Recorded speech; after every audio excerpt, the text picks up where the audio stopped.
Hello friend, आज की इस नए वीडियो में आप सभी लोगों का स्वागत है। आज की वीडियो में हम बात करेंगे AEC, जो हमारा इंग्लिश कम्युनिकेटिव स्किल है।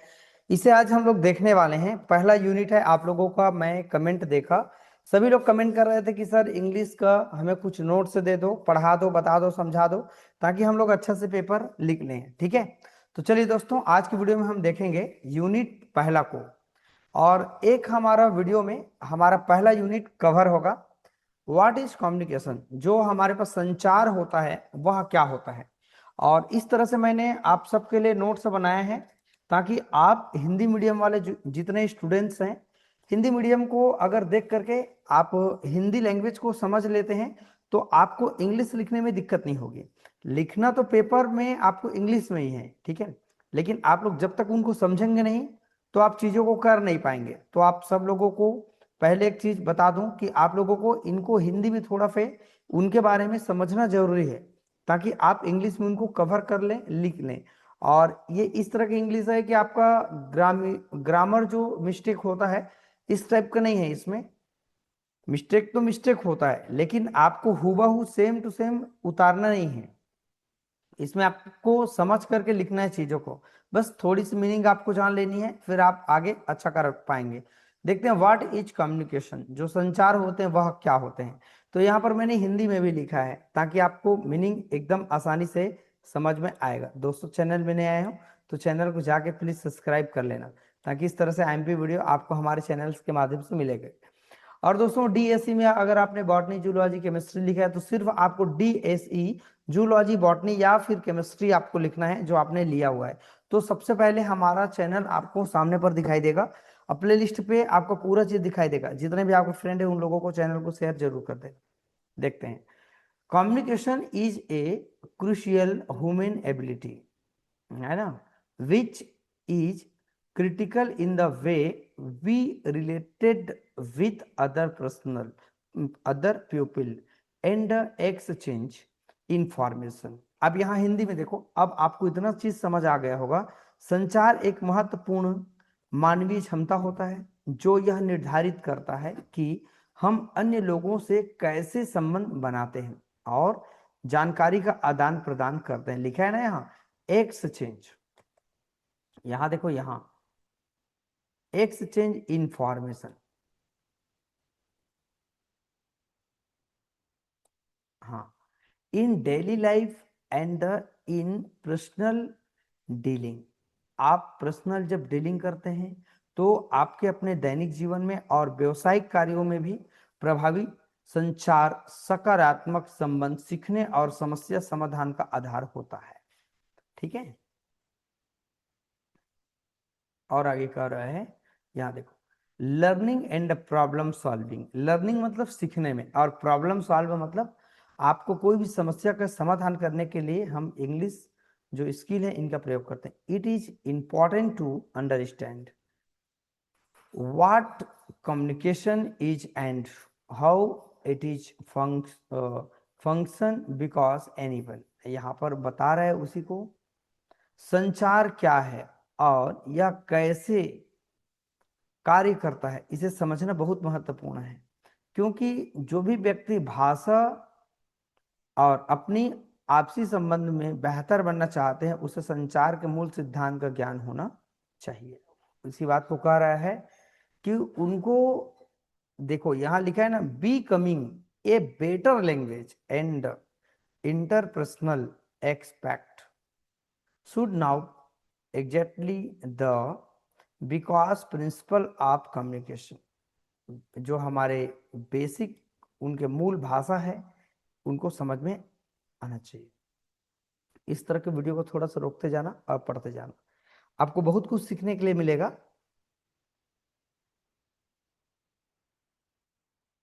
हमारा पहला टॉपिक है, वो तो इनका इंट्रोडक्शन पार्ट था। अब देखते हैं पर्पज ऑफ कम्युनिकेशन। कम्युनिकेशन का उद्देश्य क्या है। देखो, communication is the mainly based of exchanging information and ideas. जो आपके आइडिया होते हैं, है ना, यहां पर देखो, संचार मुख्य रूप से जानकारी और विचारों के आदान प्रदान पर आधारित होते हैं। जो यहाँ कह रहा है, आपके विचार का आदान प्रदान करने के लिए यह एक क्या होते हैं, बेस होता है। कम्युनिकेशन हेल्प पीपल एक्सप्रेस, है ना। हमारे पास जो कम्युनिकेशन होते हैं वो हेल्प करते हैं कोई भी इंसान को एक्सप्रेस करने के लिए, उनको समझने के लिए। यहां लिखा है देखो, हिंदी में देखो, आगे मैं जाऊंगा, पहले हिंदी मतलब समझो। यह लोगों को स्वयं को व्यक्त करने, अपने विचार, आवश्यकताओं और इरादों को दूसरे के साथ साझा करने में मदद करता है, जिससे समझ और सहयोग विकसित होता है। यहां पर लिखा है share their ideas, emotion, need and, है ना, intention with other, thereby creating and understanding and corporation. आराम से समझ आएगा, हिंदी देखते जाना, आपको समझ में आ जाएगा। अब है हमारे पास शेयरिंग आइडियाज एंड फीलिंग्स, इसमें कौन कौन सी चीज शामिल है, यहां देखो। विचारे और भावनाओं को साझा करना, संबंधों का निर्माण और बनाए रखना चाहिए, दूसरों को प्रभावित करना, समस्या समाधान और निर्णय लेना, ये सब इसके अंतर्गत आते हैं। आप थोड़ा बच्चों इसको इंग्लिश में थोड़ा देखना। देखो यहाँ क्या है, sharing ideas and feelings, building and sustaining relationship, ये सारी चीजों को आप हेडिंग को यहाँ हिंदी में पढ़ पाएंगे आसानी से अपने लैंग्वेज में। लैंग्वेज समझ आएगा तब तो आप पढ़ पाएंगे। अब ये कितने प्रकार के होते हैं कम्युनिकेशन में भी, हम इसको कितने तरह से डिवाइड कर सकते, इसको दो भाग में डिवाइड कर सकते हैं। एक तो वर्बल है और दूसरा है नॉन वर्बल। देखते हैं इसके अंतर्गत क्या क्या दिया है। यहाँ पर स्क्रीनशॉट लेते जाना पेज को, और हिंदी को भी आप लेते जाना। अलग अलग पेज है, पेज नंबर लिखा भी है यहाँ पर। यहाँ देखो, अब मैं आपको हिंदी में बताना चाहूंगा ताकि आपको और क्लियर समझ आए। और इंग्लिश में तो पढ़ दूंगा, आपको समझ नहीं आएगा, लेकिन समझाने का मीनिंग क्या है, जो मैं हिंदी बता रहा हूं वही तो उनका समझ है। देखते हैं यहाँ पर संचार के प्रकार। इतना भी अगर आप जान लेंगे ना तो अपने शब्दों में आप आसानी से लिख भी सकते हैं, अगर थोड़ा भी आपका इंग्लिश स्ट्रांग होगा तो। वर्बल कम्युनिकेशन, यह शब्दों के माध्यम से संदेश पहुंचाने की प्रक्रिया होती है। इसमें बोलकर और लिखकर दोनों प्रकार का संचार शामिल होता है। यह संचार का सबसे सामान्य एक रूप होता है और अनौपचारिक बातचीत से लेकर के औपचारिक प्रस्तुति तक हर जगह महत्वपूर्ण होते हैं। अब ये क्या क्या में महत्वपूर्ण है, पहला है स्पोकन कम्युनिकेशन। यह बातचीत, बैठकों, फोन कॉल या प्रस्तुतियों के दौरान होता है। इससे आवाज का लहजा, उतार चढ़ाव और बोलने की गति बहुत महत्वपूर्ण होता है, जो शब्दों से भी अधिक प्रभाव डाल सकता है। दूसरा है लिखित रूप, रिटेन कम्युनिकेशन। इसमें ईमेल, रिपोर्ट, पत्र और संदेश शामिल होते हैं। प्रभावी लिखित संचार के लिए संदेश का स्पष्ट, संक्षिप्त और व्यवस्थित होना जरूरी है। यह है हमारे पास वर्बल, ठीक है। वर्बल कम्युनिकेशन के अंतर्गत इतना आएगा और आपको इंग्लिश में ये लिखना है, इतना लिखना है। आगे देखते हैं, यहां हेडिंग दिख रहा है,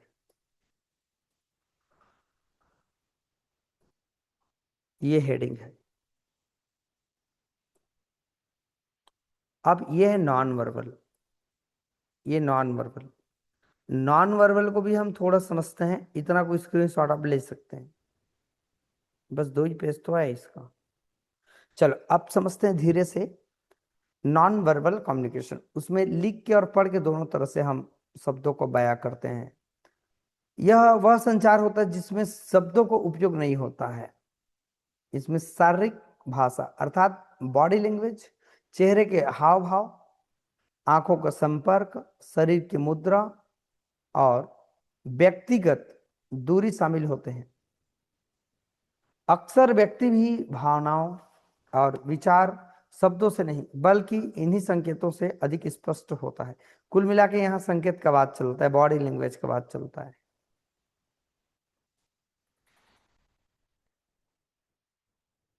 देखते हैं बॉडी लैंग्वेज इसके अंतर्गत आएंगे।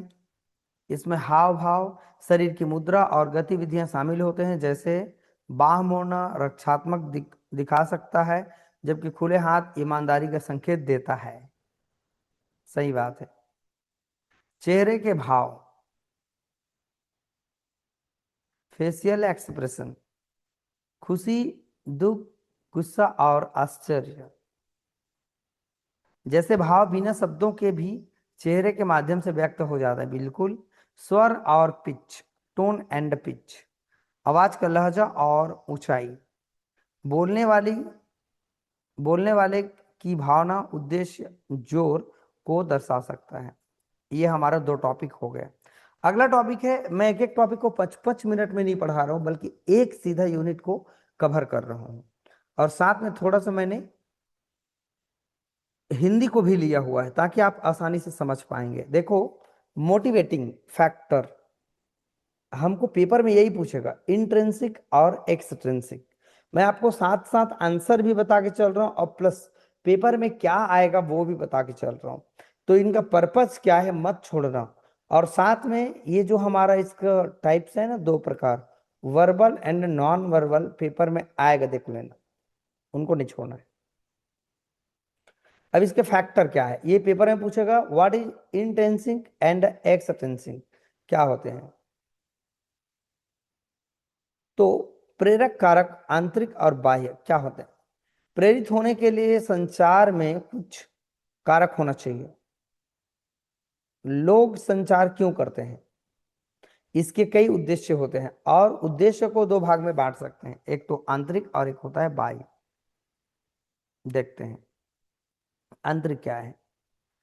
यह उन आंतरिक शक्तियों का समूह है जो लोगों को संचार करने के लिए प्रेरित करता है। This is the set up internal fact force which make people communicate.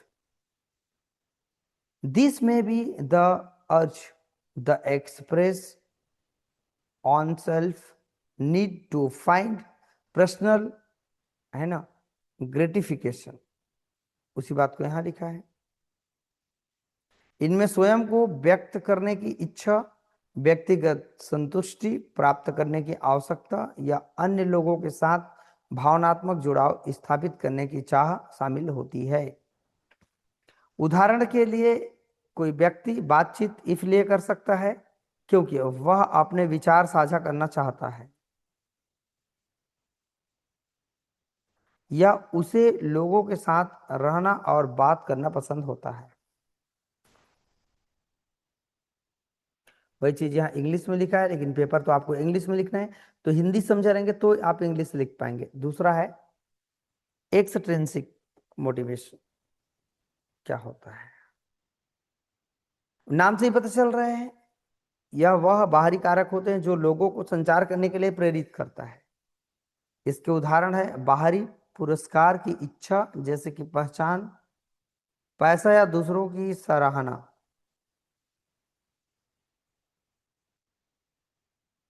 बाह्य प्रेरणा अक्सर पेशेवर संचार में दिखाई देती है, जैसे कार्यस्थल पर रिपोर्ट प्रस्तुत करना या इंटरव्यू देना।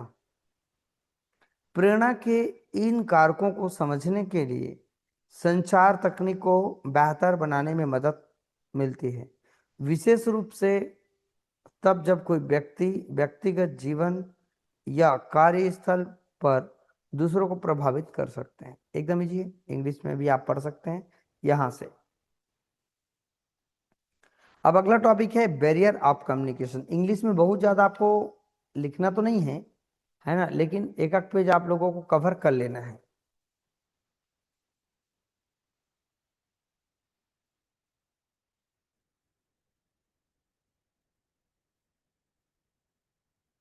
देखते हैं संचार की बाधाएं क्या है, बैरियर ऑफ कम्युनिकेशन क्या है।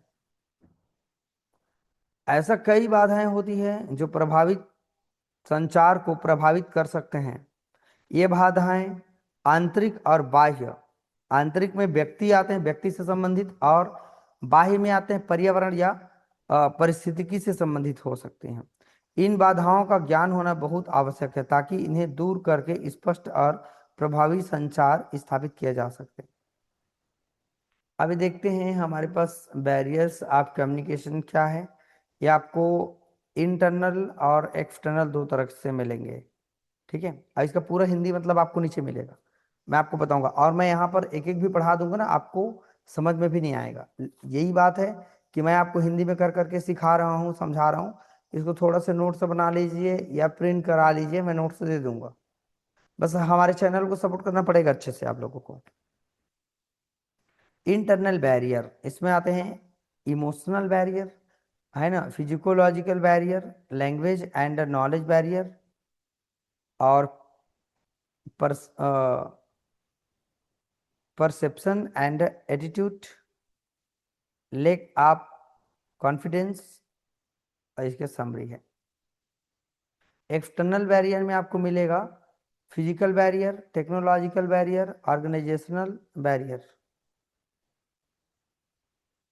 Culture and language barrier, environmental factor. अब इसका ये पूरा हिंदी मतलब है। संचार किसी भी व्यक्ति के लिए अत्यंत महत्वपूर्ण है। यह व्यक्तिगत जीवन, शिक्षा और पेशेवर जीवन में आवश्यक है। हालांकि संचार हमेशा प्रभावी है, स्पष्ट नहीं होता। कुछ बाधाएं संदेश को सही ढंग से पहुंचाने या समझने में रोक सकते हैं। इन बाधाओं को मुख्य रूप से आंतरिक और बाह्य में बांटा जा सकता है। देखते हैं, जैसे कि आपने इंग्लिश में देखा, इंटरनल बैरियर भावात्मक बाधाएं, जिसमें आपका गुस्सा, डर, चिंता, उदासी जैसे मजबूत भावनाएं संचार को प्रभावित कर सकती है। मनोवैज्ञानिक बाधाएं, है ना, तो तनाव,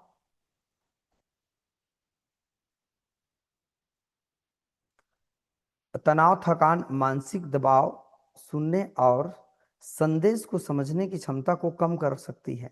ये सब इनके बैरियर है।